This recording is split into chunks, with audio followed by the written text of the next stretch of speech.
Want to make sure you can all see me. Okay, that's better.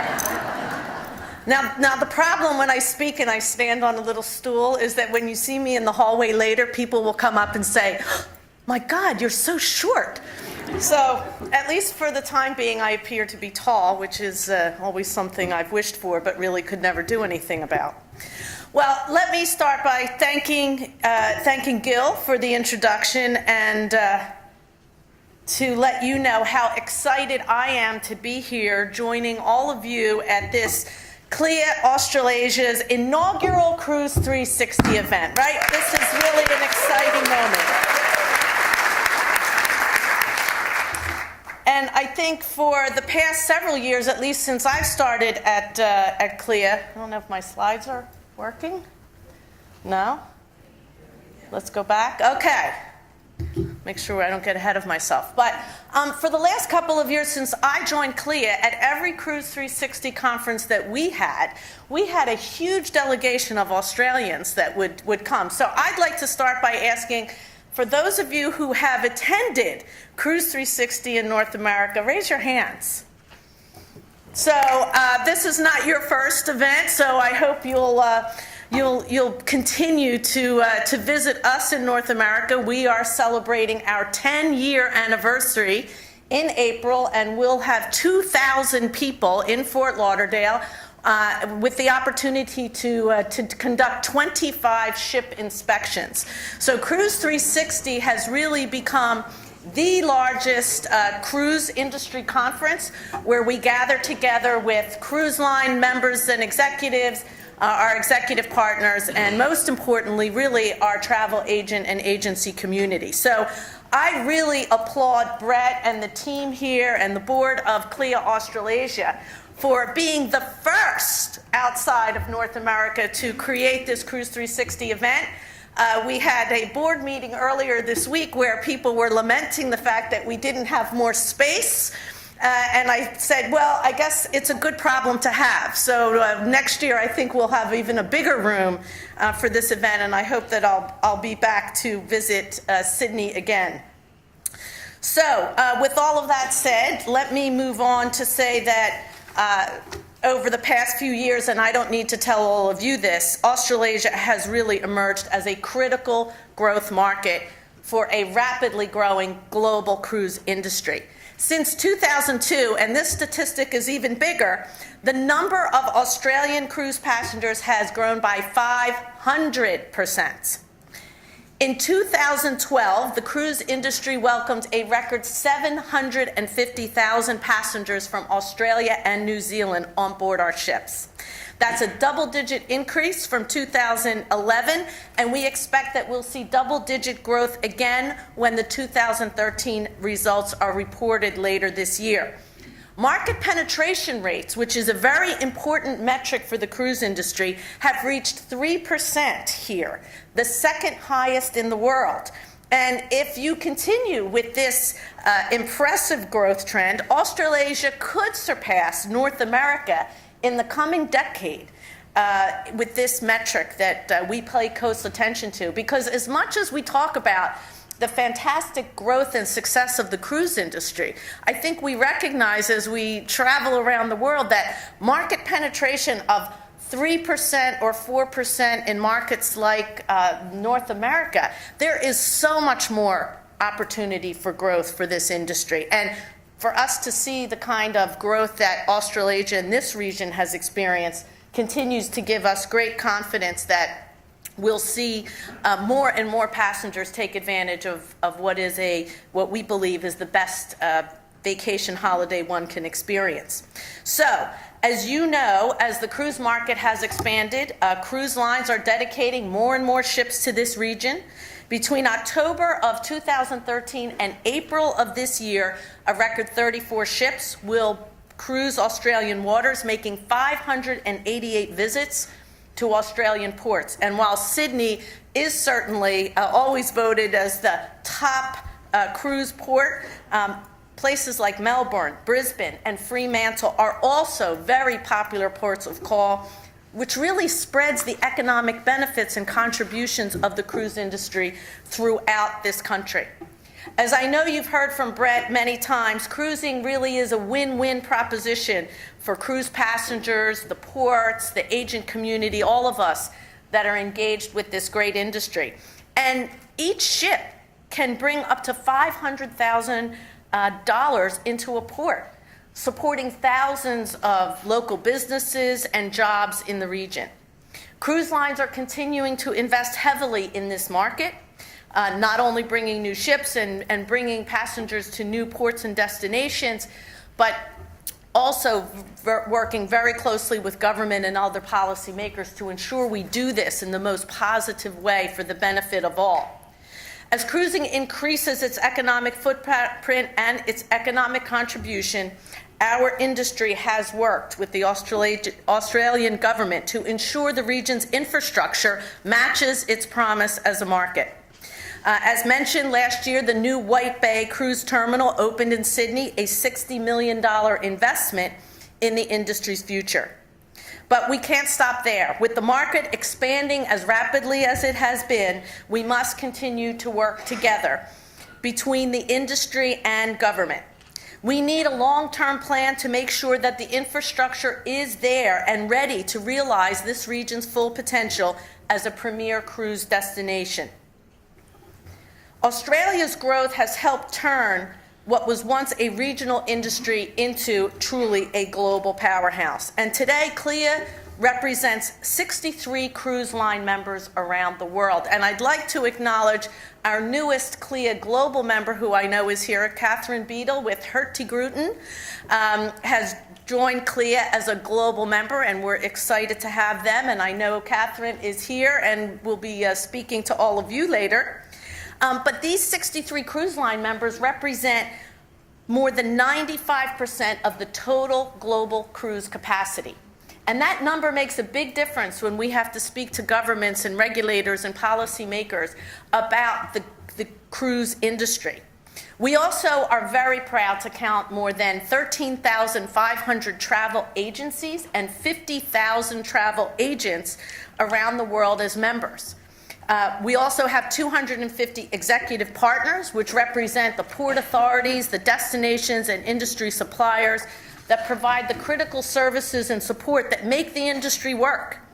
And we're very proud today to have with us Samantha Lim with the Singapore Tourism Board, who has recently become a global executive partner with CLIA, the first destination in the world to do so. And for those of you that have not had the opportunity yet to visit Singapore and to see the significant investment they've made in a beautiful new cruise terminal, their level of commitment and support to the industry, and our ability to really spread the word and educate the travel agent community in that market, I encourage you to do so. So thank you, Samantha, if you're here in the audience, for all of your support.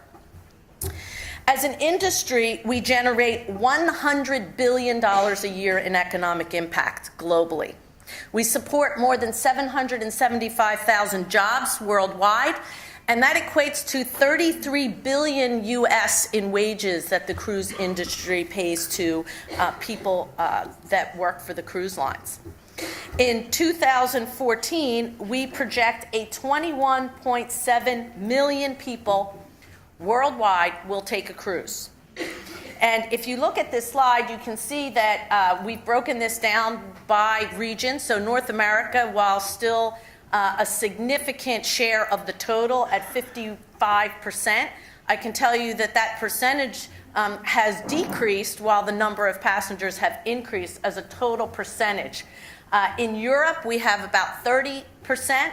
And the rest of the world, 14.8%, of which Australia represents 3.4%.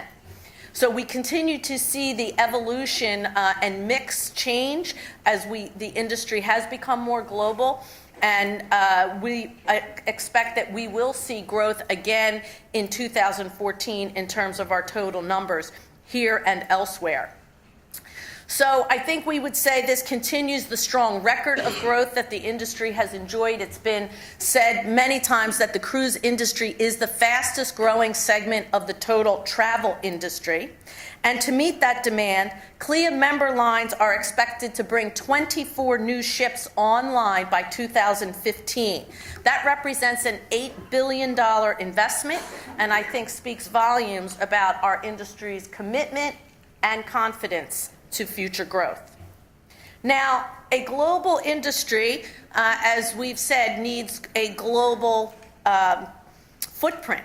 And global growth has created a lot of positive momentum for the cruise industry. At the same time, it's also brought many new responsibilities that we have to pay attention to. When I came to CLIA, the industry was primarily operating on a regional basis with different associations representing us in each of the various market segments.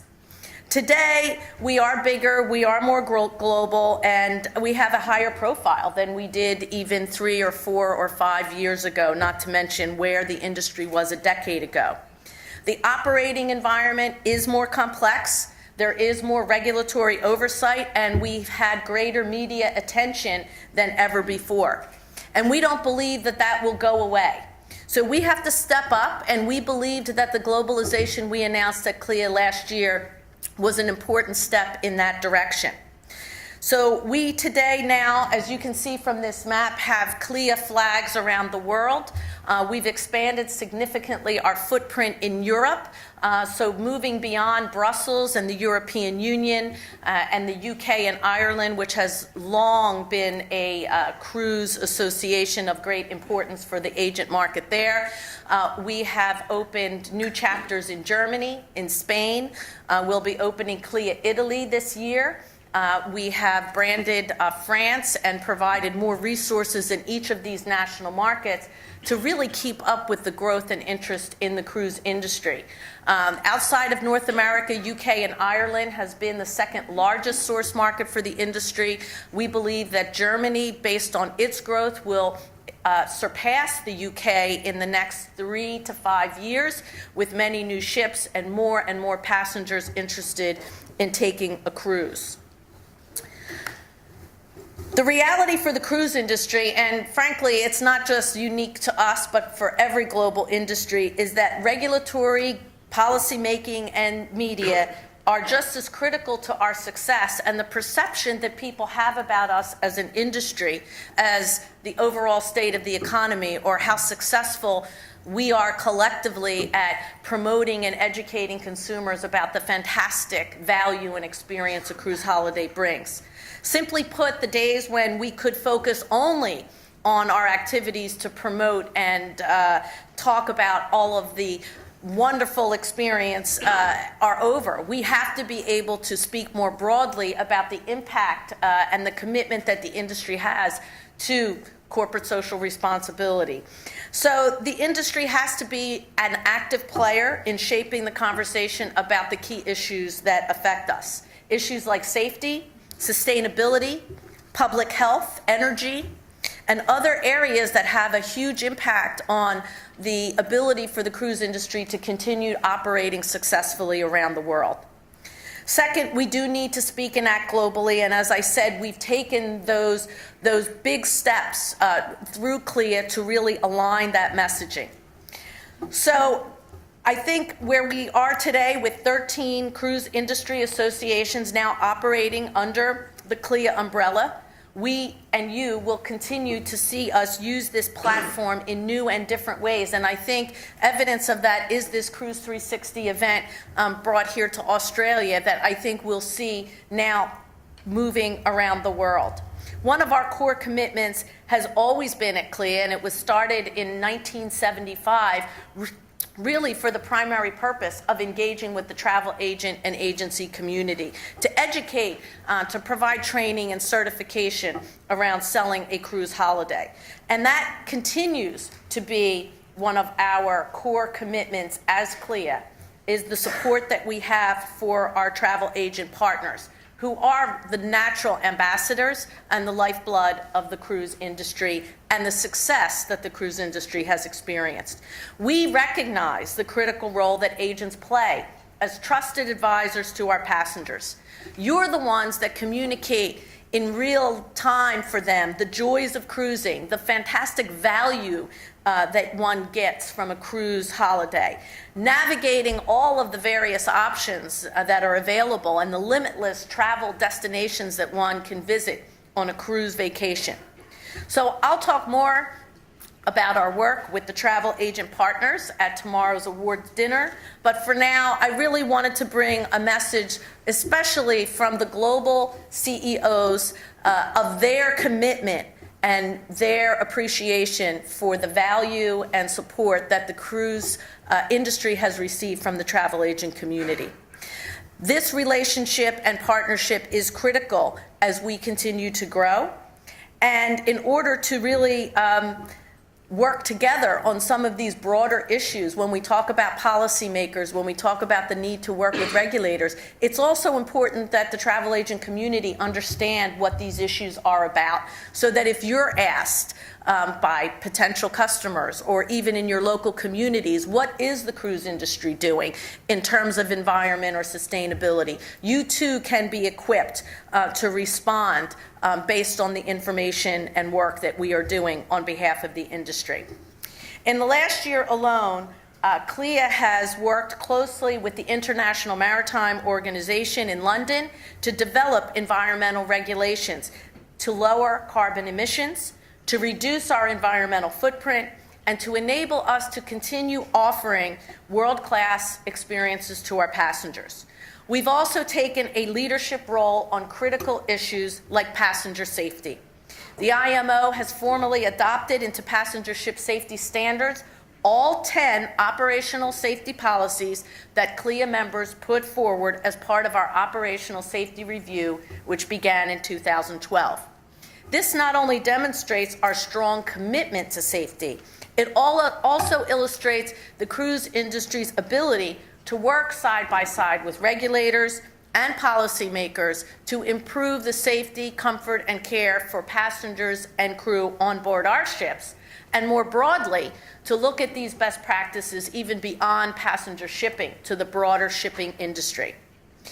And last May, the industry adopted a passenger Bill of Rights in North America, and this was a bold move and a statement to signal the industry's commitment, ongoing commitment, I should say, to serving and supporting our passengers. Now, engaging with these stakeholders is just one facet of what we do.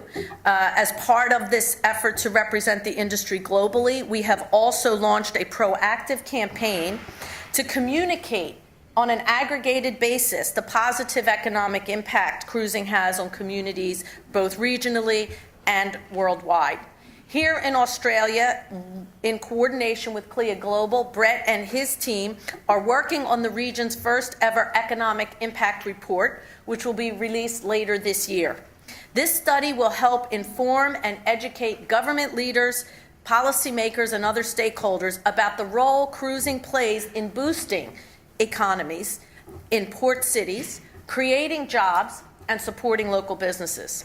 And of course, these benefits are not just limited to the Australasia region. There are thousands of similar stories around the world, and it's important that we tell them. It's important that we educate on a continuous basis all of our stakeholders.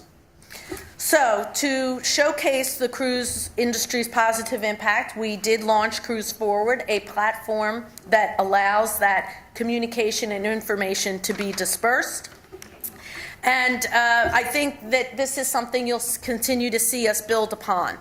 The cruise industry, as we know, has a bright future. And we are very proud of the work that's been done in the past, but I think we're even more excited about the opportunities ahead.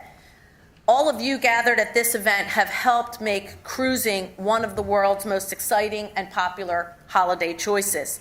And we all have different roles to play: cruise lines, travel agents, our various executive partners. But I think it's safe to say we all share and have a vested interest and a passion in the continued growth and success of this industry. So as strong as the growth has been over the past few decades, I am confident that we will seize the incredible opportunities that we all see on the horizon and build an even greater future than our past. So thank you all so much for being here, for your support. I look forward to being back here next year, and I'm sure we'll have double the space and people participating in this event. Thank you and congratulations.